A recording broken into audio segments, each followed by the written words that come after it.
constantly on. How have the central bankers, this is my last slide because my 12 minutes are just up, have reacted to the truth coming out?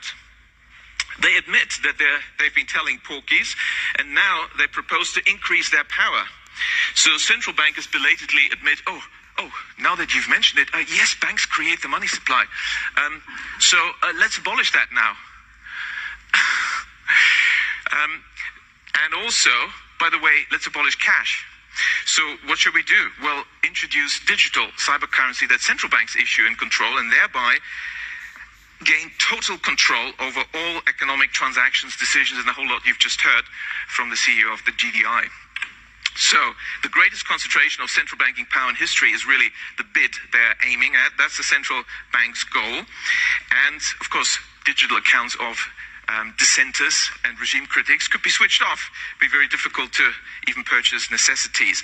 So this is an Orwellian dystopia of total control, the end of any freedoms. That's really what central banks are aiming at. Several central banks have, like the Bank of England, already prepared their microchip implant, RFID chip, to be implanted under your skin.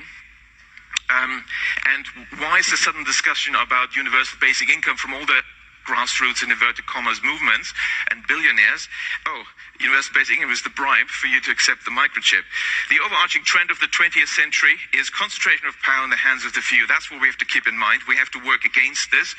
We don't want to have these unaccountable central planners making decisions. We need decentralization, and the solution therefore is to maintain public money in the hands of local community banks, decentralize decision-making, give local people the power in the form of local public banks and local not-for-profit community banks. As I walked in, I was delighted to see that the Gottlieb Duttweiler Institute is also about Genossenschaften, cooperatives, and of course the majority of banks in Germany are cooperative banks, and that's really what we need. So